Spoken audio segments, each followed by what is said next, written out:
Why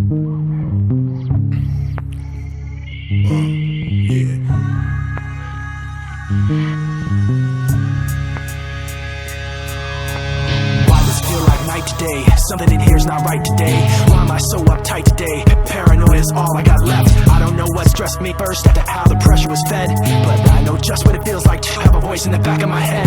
Like a face that I hold inside, face that awakes when I close my eyes, face that I watch every time I lie, face that laughs every time I fall. So I know that when it's time to sink or swim, that the face inside is hearing me right underneath my skin. It's like a paranoia looking over my back. It's like a whirlwind inside of my head. It's like I can't stop what I'm hearing within. It's like the face inside is right beneath my skin.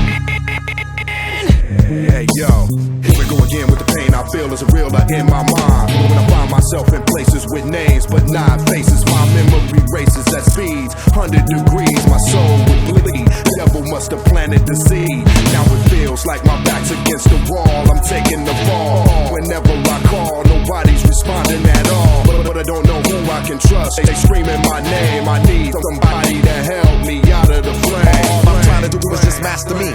All I wanna do is smoke and blast the beat, but something keeps talking to me consciously, responsibly. It keeps haunting me from dusk till dawn. Every day has something for ya. That voice inside of your head got you projected. Paranoia, cold sweat shining on your face, exposing your purpose. And if I ripped off your skin, I'll probably find another person. It's nothing worse than trying to bring yourself up back from the dead. So I advise you listen to that voice in the back of your head.